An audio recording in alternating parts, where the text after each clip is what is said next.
Okay, so consumer and producer surplus. What do we know about the phrase or the word surplus currently? When like supply is higher than demand. Okay, yeah, so we've got kind of like an excess, a variation or a difference between the two, like a form of disequilibrium. Okay, what we're looking at here is a kind of similar topic. So we're going to start off with the idea of a consumer surplus, and in this situation, the idea is that it is the difference between what the consumer is willing to pay and what they actually pay as a formula.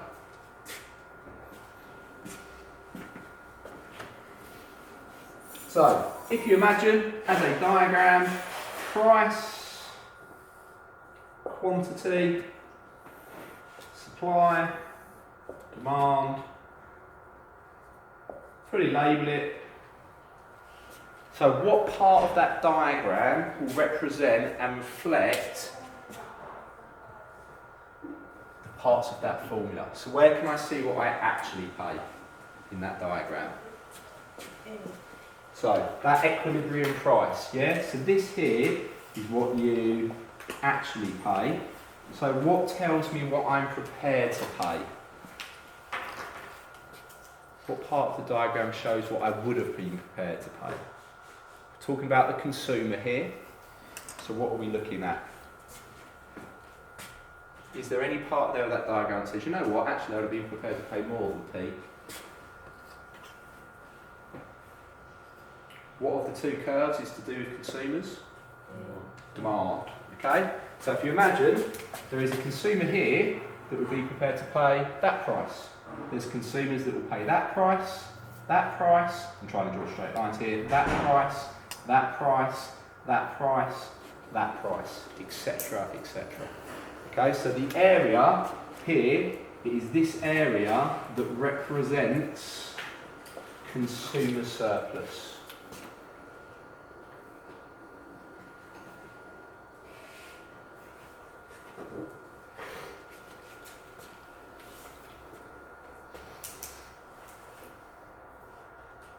Okay. Now, what's probably useful to think about at the start is why this would be an important theory for economists to understand. Okay, why you would want to consider this. So if we think about why it's important, we can then ask ourselves, well, what factors then start to affect it and how can I start to influence it? So if you imagine we've got our three economic agents. Before we look into this in any more detail, I'll give you 30 seconds to think about what those different economic agents would want to do with regards to consumer surplus.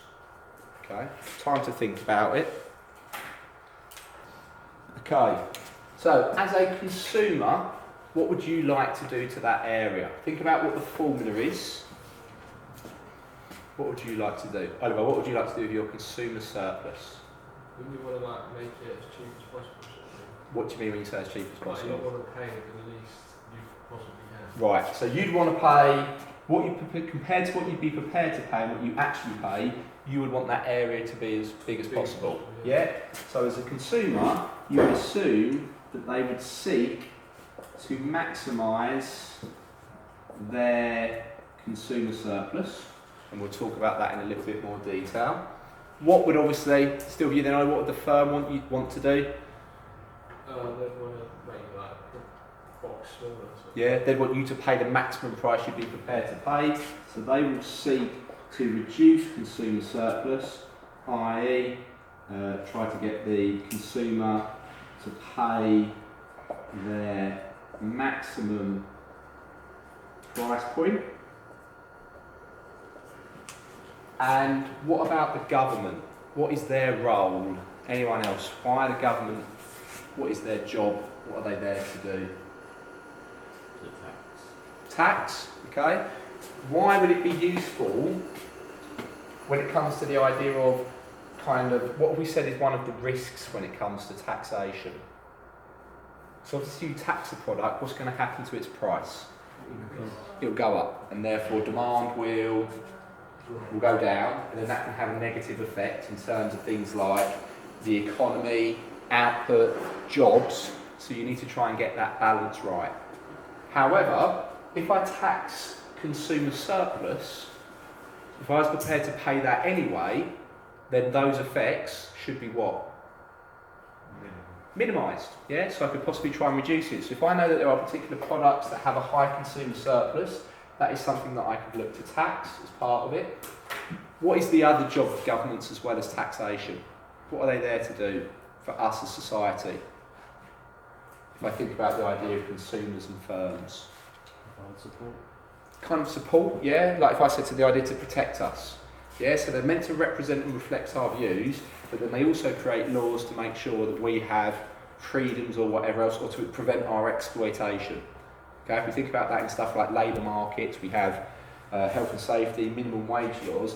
Well, equally, where the firm wants to reduce that consumer surplus and make us pay the most that we'd be prepared to pay, governments might also put in forward regulation to try and help that so that we are benefited by it.